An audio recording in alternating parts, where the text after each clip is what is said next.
Matondo mingi bandeko bayandi ya Tata Ngunza TV epesi bino nyonso bambote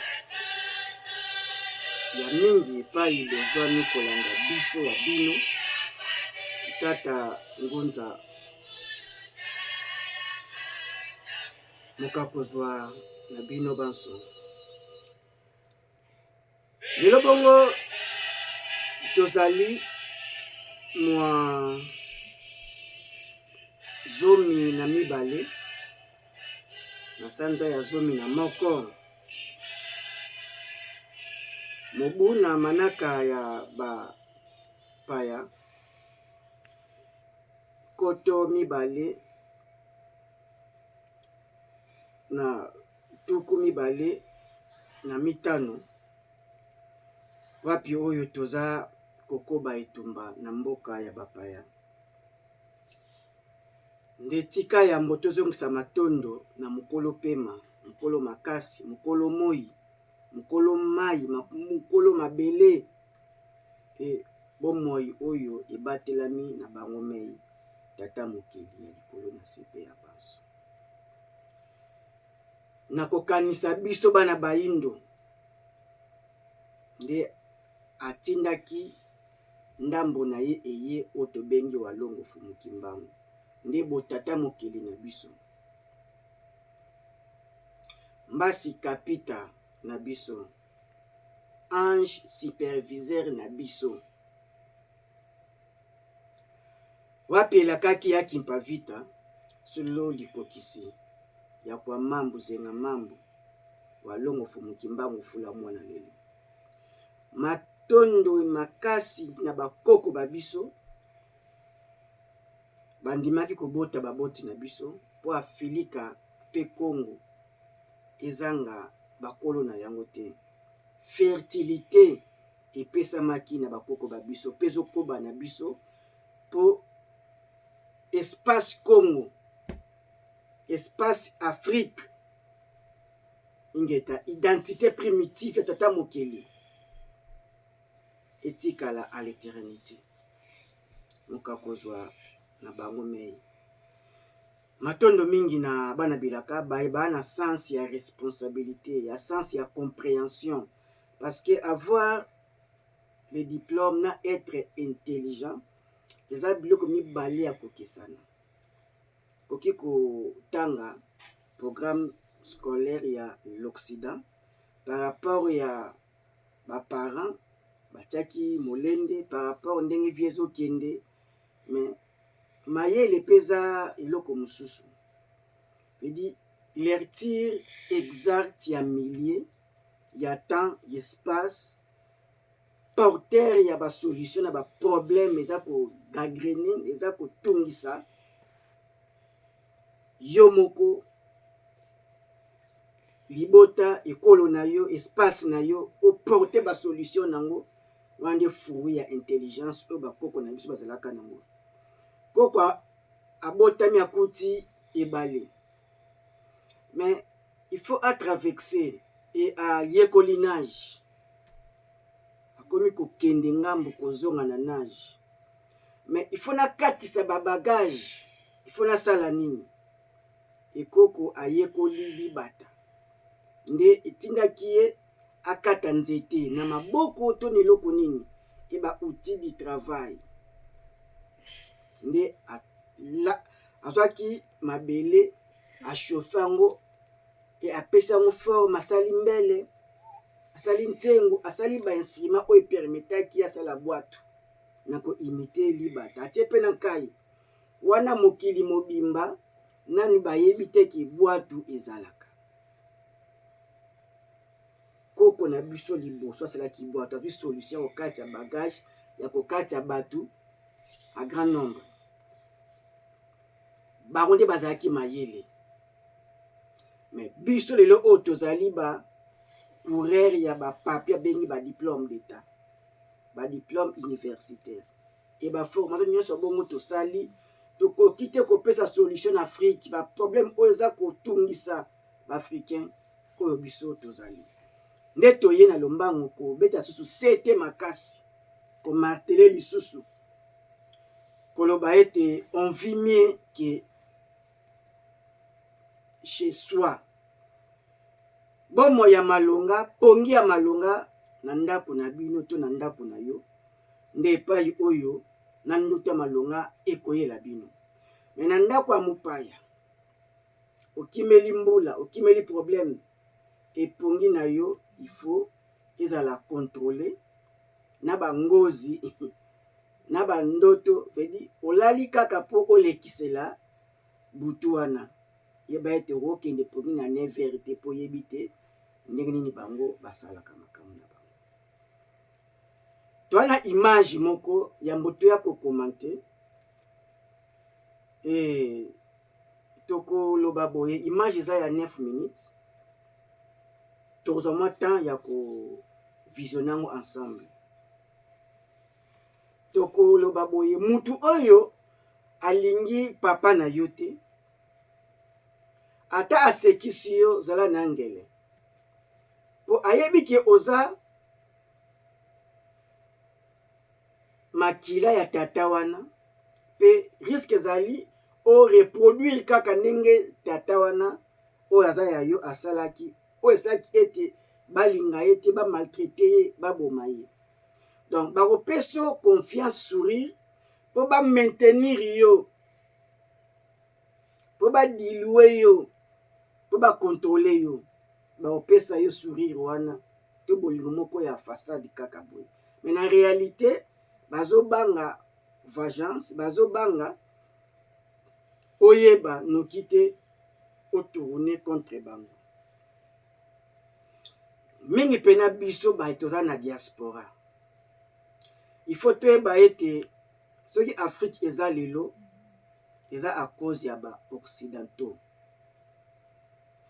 Bango ba piller Afrique na ba valeur na ye. Bango baye ko installer bozabolo na Afrique. Tozana ba principe na biso, ba respect ya ancestralité ya bokoko oyo batikelaki biso esangisaki biso na ba divinité na biso. Tozaki bongo batosi ya loi de la nature e bakumbeli biso sango moko ezalaki obstacle hostile mpo na biso e devie biso tolongwe na ligne tracée par tata mokele par père créateur e tokomi bongo na ligne ya bazabolo. L'air obuki bikila outrance ebaki mbeba eza kozela yo tandenge Afrique azobetama du jour au jour. Africain oyo akozala porteur ya solution, akoye bongo kozala moto ya bozwi ya mbongo ya invention makasi na mokili ya lelo. Mete ya lelo Afrique aza kokima mpo na lipa akimi mboka na ye, mpo na insécurité akimi mboka na ye, mpo akende ko réfugie na mabela bapaya epai mpe akimeleli sambla kaka pamba te bato balukeli biso tort oyo lelo eza bango epai toye kosengela refuge toimmigre bamboka bapaya nzoka bango baza la base ya chaos ya décadence e batieli biso politique oyo bango balingi, badécideur na biso e badirigeant na biso e baza badirigeant dirigé e baza kaka baétiquette tika bazala me bavrai décideur ya bamboka na biso e baza awa epai biso tozali. Nde ekosenga bingo, nde eza kosenga na biso il faut mayele makasi tokosana te na bolingo ya mutu na mbwa. Imbwa ata bakotisi ye na chambre atikali kaka mbwa na volonté ya maître ne mutu, bapesi ye sourire, bapesi ye biloko, bafandi ye na kiti po aservir mieux, agarder mieux baintérêt ya maître na ye. Mbwa akotikala kozwa place ya mwana ya mokolo ndako te po atikali kaka mbwa. Donc l'homme noir balingi atikala dominé, soumis à l'éternité. Ne baye lié emballage ya sika, otobenga la démocratie. Mais le contenu ezaka moko ba maintenir biso na infériorité. De fumuki mbangu amonaka au-delà. Nde alakaki ki pointe kia kimpeve. Nde yaki mpavita ayaki ya malobi vutuka vana mpambu vide tozonga ndia otobunga tobunga na religion na bonzambe na culture na tradition na coutume ba dévier la race divine. Nde bongo nsiku eye kotangisa biso tozonga suna connaissance ya la loi de la nature mibeko bya bikela potoyeba ndenge nini mokili na biso ya bakoko ezalaki baki ya pleine évolution et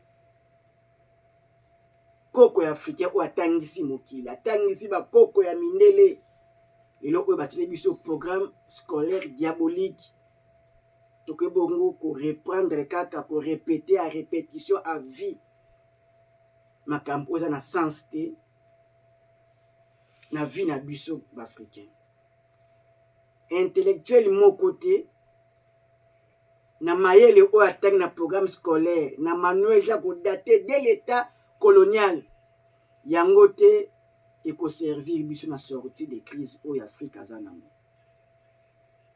Ibrahim Traoré aketi kosenga transfert technologique ya connaissance na Poutine na Russie njoka biso de ba détenteur ya connaissance divine ya connaissance et invention ya transformation ne ba minéré oyo bango bayebaki yango te baza nango pete komi ya kosenga siko yo biso bandeko balandi totala epai bêtise ya baafricain ezali epai buzoba na biso ya baafricain efandeleli bolimbisi na baterme wana mais il faut ezala penza bongo et oza africain po Afrique ezali oza moyindo po identité référence ya Afrique na yo ezali ceux qui operdre yango oza susu nani bakobengo susu nani bakofaire identifier yo kote nini c'est otu ba noir américain tobengaka bafro africain bazoluka ba origine na bango parce que baza déconnecté spirituellement, culturellement, traditionnellement. Bazoluka bazonga na énergie primitive na bango. Et yo mutoye na toute conscience et ozolinga o changer na nationalité et oza kolinga veut dire ofanda na mboka bapaya à l'éternité. Mais tokoya to sukisa totia image totala poza pasi pe mawa jeunesse oaza élite ya Afrique ya lobby mais totiki lokuta ya loposo pembe emema biso te ndenge balingaka bakoko na biso te bakolinga pe biso te nde bon tosengi na tata Nkembo Lwankulu Antino otele biso image fascinant bouleverse Hollywood et les grandes stars du sport américain. Les tests ADN. Grâce à des entreprises comme Ancestry DNA ou 23andMe, de nombreuses célébrités découvrent enfin leurs origines africaines, enfouies depuis des siècles. Ces tests permettent de retracer les lignées maternelles et paternelles, parfois jusqu'à une région précise, comme le Congo de Angola, berceau d'une grande partie de la diaspora afro-américaine. Ce mouvement n'est pas seulement scientifique, il est profondément identitaire. Pour ces stars, retrouver leurs racines, c'est comprendre d'où vient leur force, leur culture, leur âme. Aujourd'hui, nous allons plonger dans ces découvertes bouleversantes, celles de stars internationales qui ont appris, grâce à la science génétique, qu'une part d'elles venait du Congo. Mike Tyson. Le légendaire boxeur Mike Tyson a choqué le monde lorsqu'il a révélé les résultats de son test ADN, une ascendance majoritairement africaine, avec des racines marquées dans la région Congo-Angola. Pour Tyson, cette révélation a pris une dimension spirituelle. Il a déclaré qu'il ressentait désormais une connexion historique avec l'Afrique centrale, d'où venait nombre de ses ancêtres déportés. Cette découverte a réaffirmé son identité, lui rappelant que sa force et sa résilience viennent peut-être de là, du sang congolais. Samuel L. Jackson. L'acteur Samuel L. Jackson, via la plateforme African Ancestry, a retracé ses origines jusqu'au Gabon et à la région Congo-Angola. Ce lien l'a profondément marqué, au point qu'il a reçu la citoyenneté gabonaise. Selon les analyses, une part de son ADN correspond à la lignée des peuples Benga et Bakongo, présents historiquement dans les deux Congos. Pour Jackson, cette découverte fut un retour aux sources, une reconnexion avec ses racines après des générations d'oubli imposées par l'histoire de l'esclavage. Chris Tucker, le comédien Chris Tucker connu pour Rush Hour, a lui aussi fait analyser son ADN via African Ancestry. Les résultats ont révélé des racines au Cameroun, mais également dans la zone Congo-Angola, commune à plusieurs peuples bantous. En découvrant cela, il a décidé de voyager sur le continent africain pour voir là où tout a commencé. Ce voyage identitaire a profondément changé sa vision du monde et de lui-même, le reconnectant à une histoire qu'il ignorait presque entièrement. Whoopi Goldberg. Grâce à African Ancestry, Whoopi Goldberg a appris que ses ancêtres maternels appartenaient au peuple Bayaka présent entre la RDC, le Congo-Brazzaville et le Cameroun. Cette révélation fut un choc émotionnel pour elle. Elle a confié que connaître son vrai héritage, au-delà du simple mot « afro-américaine », lui a apporté une paix intérieure. Pour Goldberg, ce n'est pas une simple curiosité génétique, mais une revanche historique sur les siècles d'oubli et de déconnexion culturelle. Oprah Winfrey. L'incontournable Oprah Winfrey a toujours cherché à comprendre ses racines. Ses résultats ADN ont indiqué des ascendances multiples, notamment libériennes, zambiennes et congolaises. Cette découverte a renforcé son engagement pour la promotion des cultures africaines et des identités noires dans le monde. Oprah explique souvent que ce lien avec le Congo et l'Afrique centrale lui rappelle la force des femmes qui ont survécu à la déportation et transmis, malgré tout, la dignité et la résilience à leurs descendants. Ludacris, le rappeur et acteur Ludacris, après son test ADN, a découvert des origines principalement d'Afrique de l'Ouest et de la région Congo-Angola. Cette découverte l'a tellement marqué qu'il a décidé d'obtenir la citoyenneté gabonaise. Il a d'ailleurs participé à des événements culturels et à des projets humanitaires en Afrique centrale. Ludacris affirme que savoir d'où il vient lui a donné une mission plus claire, reconnecter les afro-descendants avec la terre de leurs ancêtres. Snoop Dogg, toujours curieux de ses origines, a fait un test ADN qui a révélé une importante part de son ascendance issue du Congo. Cette révélation a suscité chez lui un grand intérêt pour l'Afrique qu'il évoque souvent dans ses interviews. Le rappeur a même parlé d'un futur voyage en Afrique centrale pour marcher sur les terres de ses ancêtres. Pour lui, ce genre de découverte n'est pas une simple statistique, mais un ancrage spirituel dans une histoire millénaire. Beyoncé. Selon des analyses ADN partagées dans un documentaire sur la diaspora noire, Beyoncé aurait une part de son ascendance reliée à la région Congo-Angola, comme de nombreux Afro-Américains. Cela expliquerait certains éléments culturels qu'elle intègre dans ses performances, notamment les danses d'inspiration bantoue et ses références spirituelles africaines. Pour elle, cette origine est un héritage invisible, transmis à travers la musique, le rythme, la force féminine et la connexion sacrée à ses ancêtres. Idriss Elba, né d'un père sierra-léonais et d'une mère ghanéenne, Idriss Elba a également entrepris un test ADN complet. Les résultats ont révélé une portion de son patrimoine liée au bassin du Congo, probablement issue de migrations anciennes. Il en parle comme d'une fierté supplémentaire, soulignant que l'Afrique centrale fut le cœur battant de la culture bantoue. Il a depuis réalisé plusieurs documentaires pour encourager les afro-descendants à redécouvrir leurs racines africaines. Morgan Freeman. Le légendaire acteur Morgan Freeman a souvent exprimé sa fascination pour l'Afrique. Ses analyses ADN ont révélé un mélange d'origines, avec une portion significative venant de la zone Congo-Angola. Freeman a confié qu'il voyait cela comme une reconnexion spirituelle avec un continent qu'il rêvait de visiter depuis toujours. Pour lui, ces tests ne sont pas qu'un divertissement scientifique, mais une manière de comprendre le chemin parcouru par son peuple, de l'Afrique centrale jusqu'aux États-Unis. Serena Williams, championne de tennis et symbole mondial de puissance, Serena Williams a découvert via Ancestry que ses origines africaines remontent en partie à la région Congo-Angola. Cela ne l'a pas surprise. Elle a toujours ressenti, selon ses mots, une énergie ancrée dans la résilience africaine. Serena a d'ailleurs exprimé son envie de visiter un jour les deux Congos. Pour elle, ces racines expliquent une partie de sa détermination et de sa force mentale légendaire sur les cours.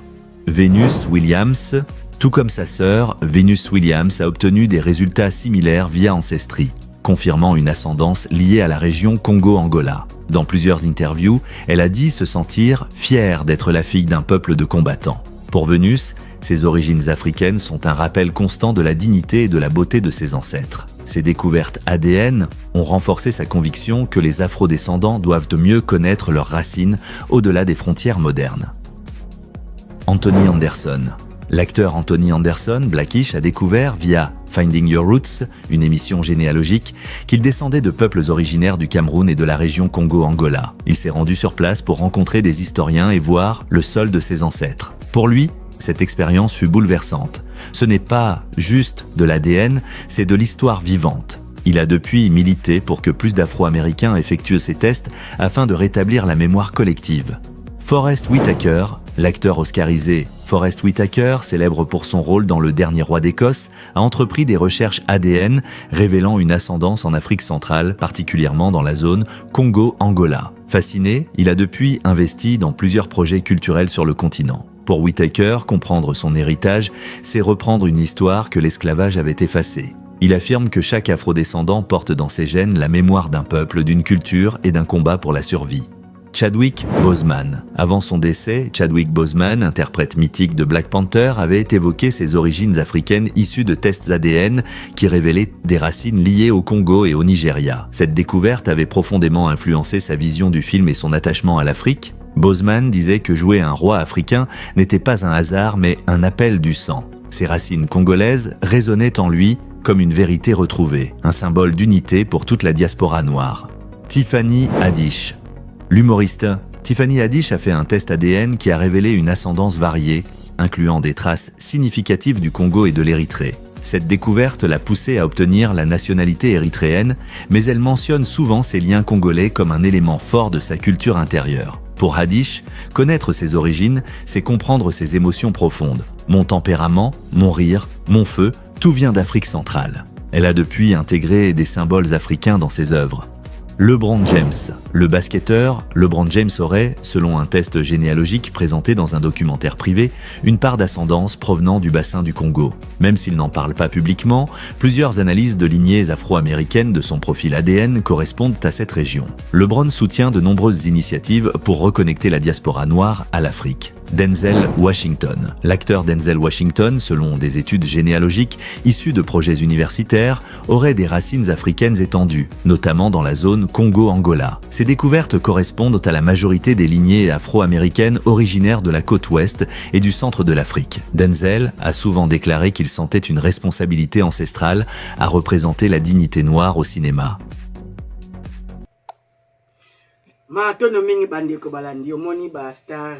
Tobengaka banoir américain ya bastar ya bandeko na biso africain bana bakoko babotaki na mabela boumbo donc toyeba ete présence en masse ya baafricain na mabela bapaya eza continuité ya esclavagisme donc tozocontinue neo esclavage ezocontinue e batie mingi bamiziki basport pamba te baza ko se référer kaka na code noir oyo ba européen basala na France ete ba conseiller ba africain lokola ba meuble mais ba représenter te référence moko to mutu moko homme scientifique africain nzoka tosala biloko ebele to révolutionner science portable ya mutu mwindu ascenseur mutu mwindu domaine ya médecine ya mathématique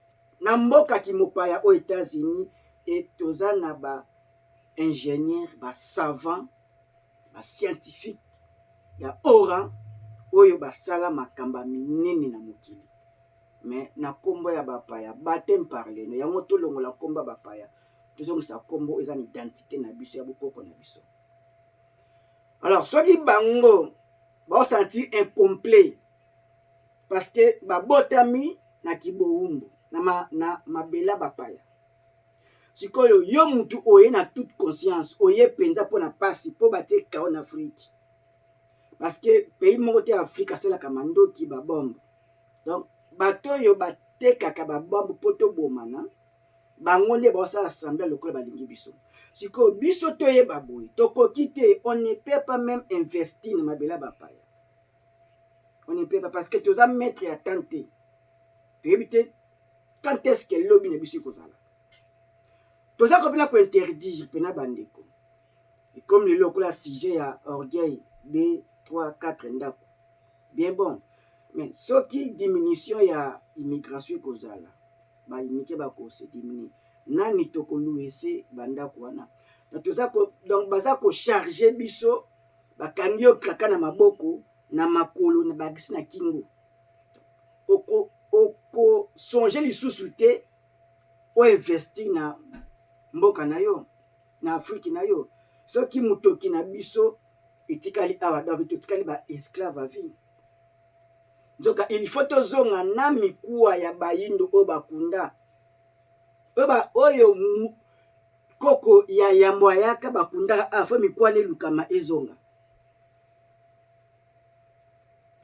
Imaginez Elon Musk. Mundele maman canadienne, papa british, anglais. Abotami na Afrique du Sud. A soutenir Trump, ndenga soutenir qui na baranki na bango ba taxe ya ba droit de douane tout ça ba yokanité et ba comme ba conflit moko penza qui visible. Trump a yebisi na kotia démon monstre moko derrière yo immigration au Afrique. Afandi kimia ba réconcilier ba yok ba akiti. Tia comme ko deta c'est la troisième parti politique bazaka na deux partis politiques. Ba démocrate na ba républicain. Il y a une vocation à troisième partie. Et ce que tu es premier milliardaire, bah salié bongo, azapena ndeko na bango ya loposo. Fika kabotem na Afrique, babisi ba ko zone South Afrique, mikaso na izana simanae. Et bongo zo penser pena que il y a yondo za maître ya banyongo oyo bazo kotisa biso, c'est un système pour empêcher la jeunesse africaine de penser à leur continent. Baza mayele ya mabe. Ba président na biso tozwa kaka ya Congo Mobutu. Azaka afa chéri na Maison Blanche wana azo kota na lingi. Même kloba sanza ke ba yinaka ye et akufi na Maroc et lokola simple citoyen.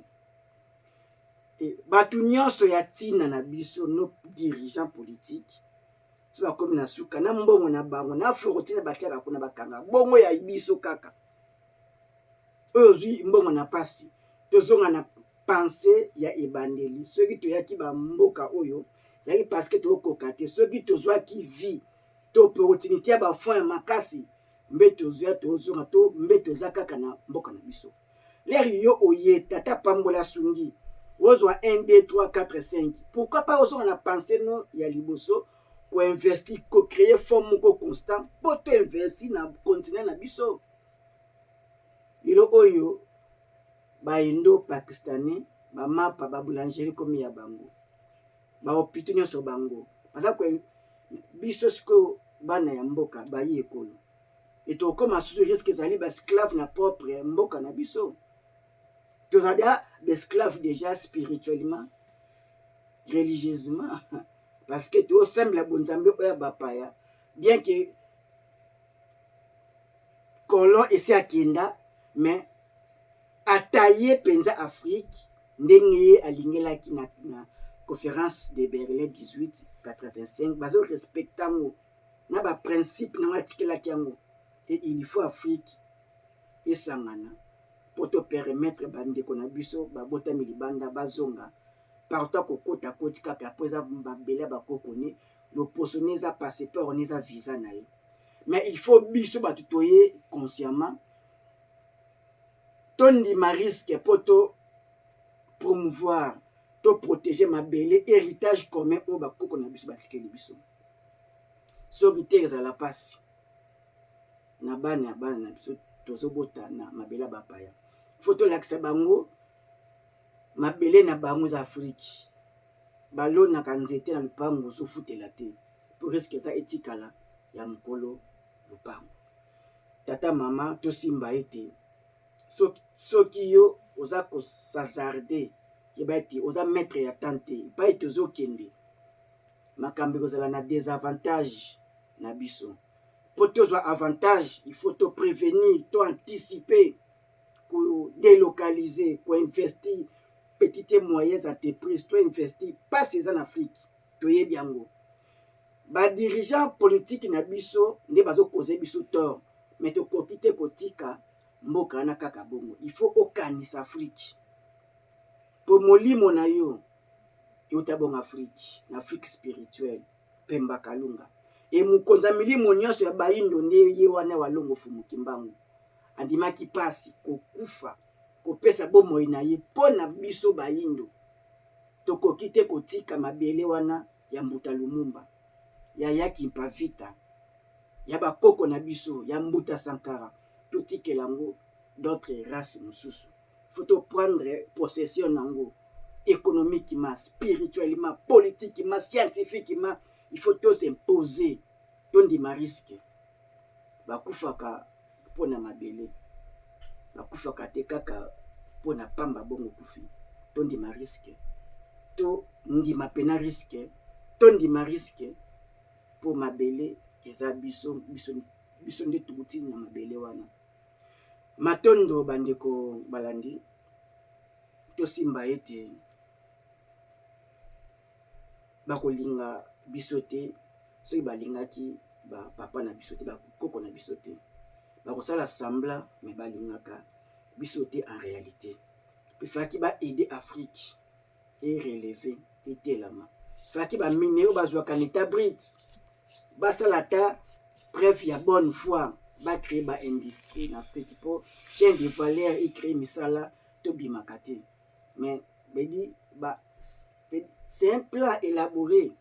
Dirigeant oya koyaka kopia idée wana bakolonga na pouvoir ba poursuivre ba éliminer ba lingi kutu idée wana teke minéraux ya Congo ya Afrique ezala traité transformer sur place wana ba lingi ngote ba biso ki Congo etelemi Afrique etelemi et yo mwana Congo yeba ete photo dévier maele oyo mais muto apesa biso bokasi nguya wana kombo na ye walongo fumuki mbangu tobima na ba religion importée ya colonisateur. Christianisme to bageza poison pour les Africains. Islam y compris. Bouddhisme idem. Tozongela na bonzambe bakoko na biso basambela ki kimbandisme authentique. Totangisa nsiku merci mono anza loi de la création pour tozonga susu bato pe lipambo le bakoko na biso ezongela biso.